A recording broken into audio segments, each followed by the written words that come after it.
All right, so welcome back. Yeah, we've seen the requirement in detail. So now we are going to start the actual work, which is basically creating the different resources and once you get the resources, we have to go straight into the Azure Data Factory and then create the different activities for the migration process. So let's get started. All right, so I am in Azure portal. This is my account. If you don't have Azure account, what you need to do is probably hit on your favorite browser. Let me just go to Incremental here and then search for Microsoft Azure. So hit on that and make sure it's a Microsoft link. Hit on the this link here. This will give you the option to create either a pay-as-you-go or a free Azure account. To start with, just click on the free account because that will give you the option of using a free credit. Microsoft will provide you $200 of free credit. You can use that $200 to create any other resources and exercise or train yourself with it. The $200 is valid for 30 days, and within that 30 days, you have the option of provisioning any resource and to train yourself. But to create that free account, there is some requirements here. You need an email, phone number. So the email has to be an Outlook email. If you don't have one, you can create by just hitting that button there. Otherwise, if you've got a company email, you can use a company email as well. So once you put your email here, you just hit next, and it may ask you to put your phone number and your full name, as well as it may ask you to put the credit card for payment. Those are really mandatory. Microsoft is not going to charge you anything within that 30 days of free period. Only after the free subscription expired and you converted your free subscription to pay-as-you-go and start creating some more resources and start using some compute resources, that is when Microsoft start charging you. Otherwise, putting your credit card is just for verification, no more than that. It's a very simple process. Once you put your Outlook email here and hit next, just follow the on-screen message and take action, and that will help you creating your other account. So that is how you can create your Azure account. Let me go back to my portal, and then from there we'll continue. The first thing we are going to do is to create the resources for this project. And one thing we need is we have to really create the resource group first. So search on resource group. If you don't see it here, just type resource group and then hit on that.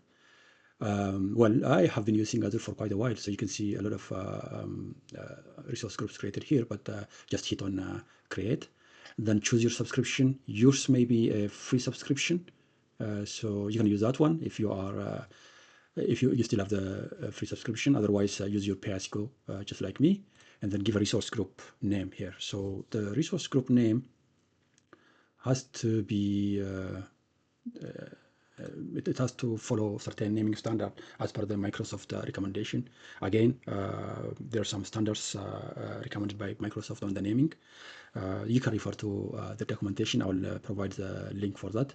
But here what we'll be using is RG for resource group. And then maybe I can add my project name, which is NubiEdge. And then I can also add my environment. This is for the development environment. And then the location, just choose the nearest location to yourself. Mine is East US. I'll just use East US. And then if this resource is if this resource name is already taken, just add some number at the end. Maybe I'll just add 101. That's okay. Then go to next. Here is a tag. You can create a tag name and allocate this tagging to your resource group. Tagging is normally for resource management purpose as well as for billing purpose. I am not going to do that here. I'll just leave it blank and next, then review and create. So that will create our resources. Wow, it's quick. It's already created. So let's jump into the resource group. Then within this resource groups are normally like a container that can hold on the different resources that is specific to certain project. So I go into that resource group and create my next resource, which is basically my storage account. Let's say storage account. Here is my storage account, and then choose the one provided by Microsoft. Then create. Okay, so resource group is selected, given name, storage account, NubiEdge project name, if that is the environment, and then it's US. Maybe this is, then just add 101. Yeah, and then the storage type is Gen 2, and then the performance standard is fine. Redundancy, geo-redundant is actually the best data redundancy because it can it can copy the data geographically in multiple zones. Again, the higher redundancy that you've got is the more money you'll pay for the storage account, and the more safer the data is. Since this is a tutorial, we are going to choose only locally redundant. We just need to have one copy of the data in our region. Next. Advanced tab, we can leave everything as default here, except enabling the hierarchical namespace here, because normally if you don't enable this, what you are creating is a blob storage, but what we need is the data lake storage Gen 2. So for that, we have to check this. Then next, networking, I will just leave everything as default for networking here. Next, data protection, we just leave default here.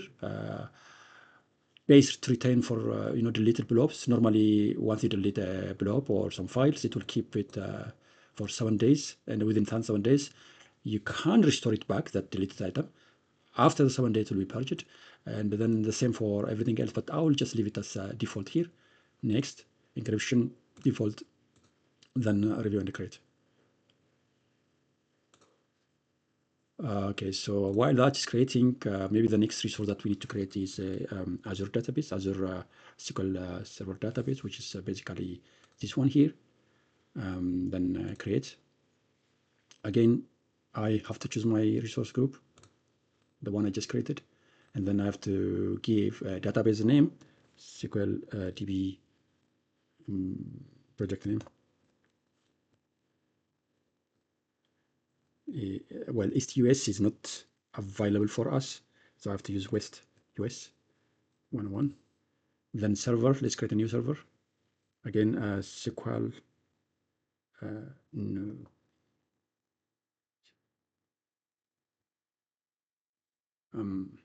Then what? That's West. Let's choose West US here.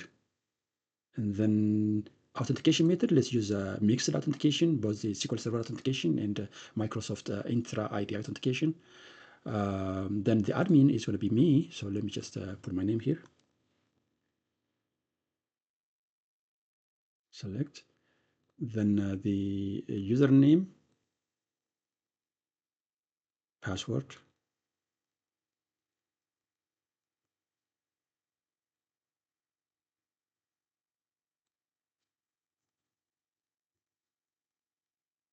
And then, okay. So I got my server created.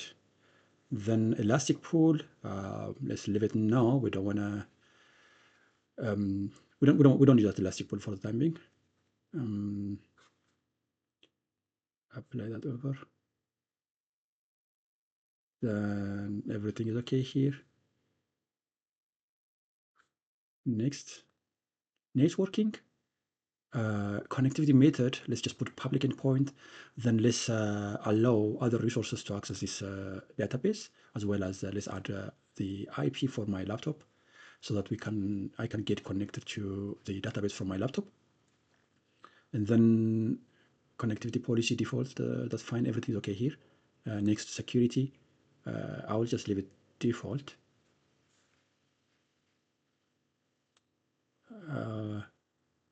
If you need some sample database to be added to your SQL Server database, you can just choose sample here, so that the famous adventure database will be added into your SQL Server. Otherwise, just leave it none. We don't need that for the time being. And then next, then create. All right, so we got the SQL Server created. Now we need Key Vault as well. So if you don't see Key Vault here, just search it and you'll get it. Then click on it, create. So I'm going to choose my resource group and give a name. So Azure Key Vault, then project name.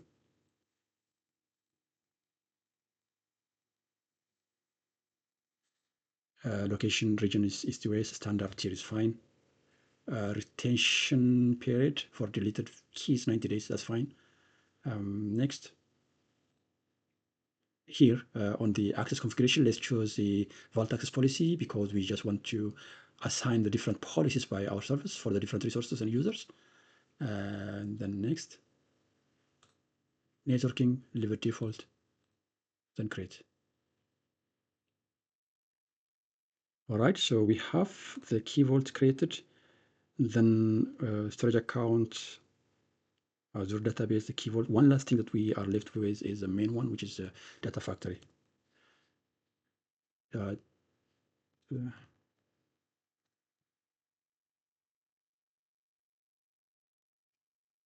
Data Factory, right. So let's choose our resource group and then give a Data Factory name, ADF.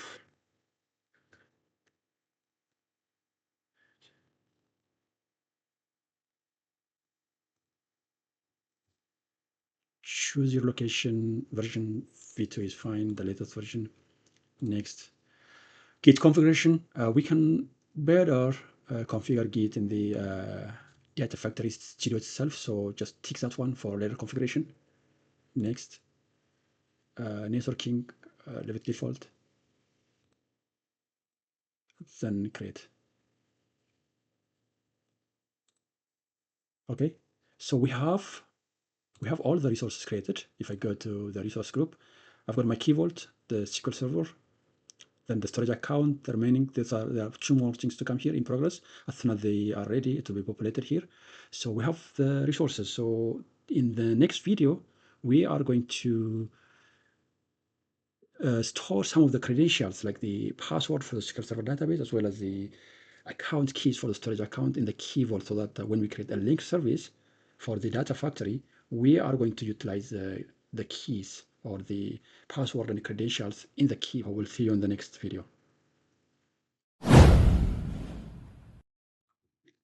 Right, so welcome back. We've got the resources created. So the next thing that we have to do is to store some of the credentials in the Key Vault, so that when we create our link service for the Data Factory, we will utilize the keys from the Azure Key Vault so that everything will be secured. So let's get started. For that, we have to go to the Key Vault here. Let's open that.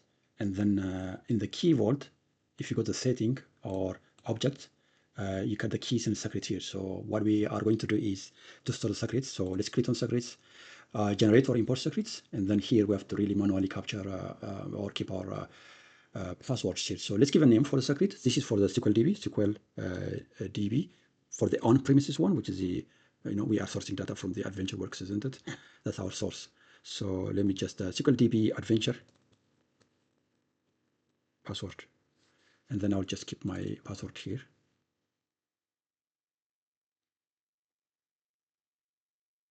And then content type, give a description.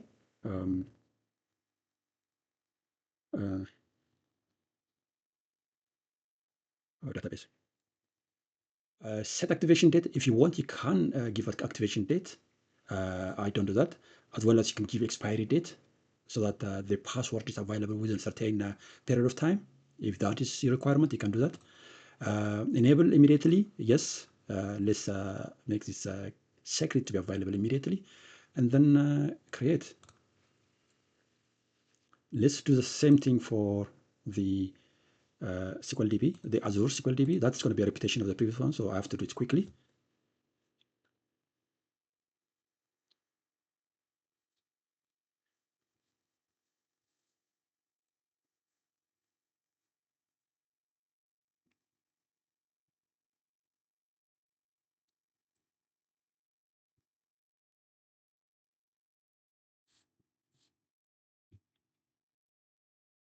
Okay, so we have the passwords for the on-premises SQL Server as well as the Adventure SQL Server, which is on-premises, and the Azure SQL Database stored in the key vault. The third thing, we've got one more keys to store, which is the storage account key. For that, let's click on generate. So this is ADLS and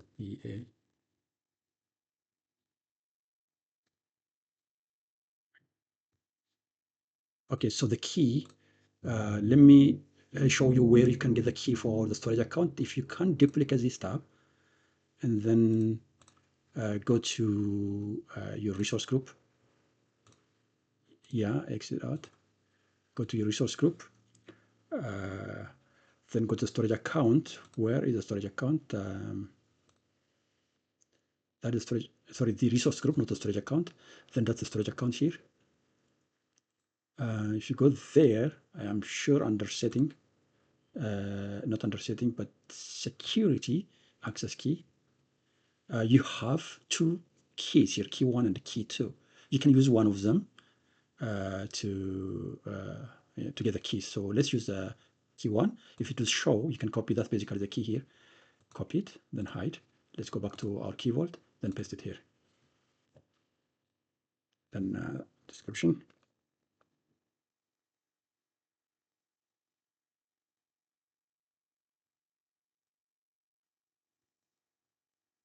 Then create. Okay, we have the credentials stored in the key vault. So in the next video, we are going to start the, the Data Factory processes. See you next.